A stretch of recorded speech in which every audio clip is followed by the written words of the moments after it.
केंद्रीय रेशम बोर्ड वस्त्र मंत्रालय भारत सरकार के राष्ट्रीय अभियान मेरा रेशम मेरा अभिमान 2.0 के अंतर्गत राजकीय रेशम फार्म जानकी नगर गोंडा में आज एक दिवसीय कृषक प्रशिक्षण कार्यक्रम का आयोजन किया गया।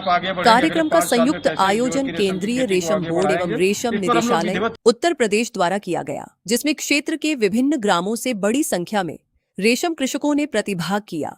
कार्यक्रम का उद्देश्य रेशम उत्पादन से संबंधित वैज्ञानिक एवं उन्नत तकनीकों को किसानों तक पहुंचाकर लैब टू लैंड को प्रभावी रूप से लागू करना तथा रेशम उत्पादन की उत्पादकता एवं गुणवत्ता में वृद्धि करना था।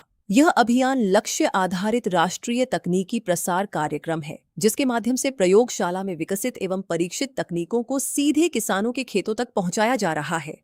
प्रशिक्षण कार्यक्रम में डॉक्टर राम लखन राम, वैज्ञानिक डी ने उत्तर प्रदेश में रेशम कीट पालन की वर्तमान स्थिति पर प्रकाश डालते हुए बताया कि उत्तर प्रदेश देश का प्रमुख रेशम उपभोक्ता राज्य है, लेकिन अपनी घरेलू खपत का 14% हिस्सा ही स्वयं उत्पादित करता है तथा शेष आवश्यकता की पूर्ति अन्य राज्यों से रेशम मंगाकर की जाती है। उन्होंने बताया कि प्रदेश की कुल कृषि भूमि के मात्र 0.02% क्षेत्र में ही शहतूती रेशम उत्पादन किया जा रहा है। ऐसे में प्रदेश में शहतूत की खेती एवं रेशम कीट पालन के विस्तार की व्यापक संभावनाएं मौजूद हैं। डॉक्टर राम ने कृषकों को आधुनिक शहतूत खेती एवं उन्नत किस्मों, विशेषकर C2038 को अपनाने के लिए प्रेरित किया। उन्होंने बताया कि उन्नत शहतूत किस्मों एवं वैज्ञानिक खेती तकनीकों को अपनाकर समान भूमि एवं श्रम में अधिक मात्रा में गुणवत्तापूर्ण पत्ती का उत्पादन किया जा सकता है, जिससे अधिक संख्या में रेशम कीटों का पालन कर कच्चे रेशम के उत्पादन में उल्लेखनीय वृद्धि की जा सकती है। इसके साथ ही डॉक्टर राम ने कृषकों को रेशम कीट पालन की उन्नत शूट रियरिंग टहनी विधि तकनीक अपनाने की सलाह दी। उन्होंने बताया कि इस विधि में पत्ती को एक एक कर तोड़ने के स्थान पर शहतूत की पूरी टहनियों को काटकर रेशम कीटों को खिलाया जाता है, जिससे कीट पालन में अनेक महत्वपूर्ण लाभ प्राप्त होते हैं। इस तकनीक से पत्ती लंबे समय तक ताजा एवं नम बनी रहती है।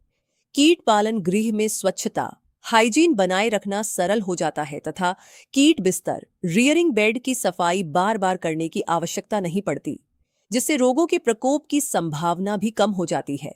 उन्होंने बताया कि इस विधि का सबसे बड़ा लाभ यह है कि पत्ती तोड़ने में लगने वाले श्रम की बचत होती है, जिससे आवश्यक मानव श्रम मैन पावर में उल्लेखनीय कमी आती है और कीट पालन की कुल लागत घटती है। यह विधि विशेष रूप से चौथी एवं 5वीं अवस्था के रेशम कीटों के पालन के लिए अत्यंत उपयुक्त है, जिससे कम समय, कम श्रम एवं कम लागत में गुणवत्तापूर्ण ककून का उत्पादन संभव होता है। उन्होंने कहा कि उत्तर प्रदेश की घरेलू रेशम खपत को पूरा करने के लिए स्थानीय स्तर पर कच्चे रेशम का उत्पादन बढ़ाना आवश्यक है। इस दिशा में RSRS गोंडा के वैज्ञानिकों के तकनीकी मार्गदर्शन एवं निगरानी में कृषकों की भूमिका अत्यंत महत्वपूर्ण होगी।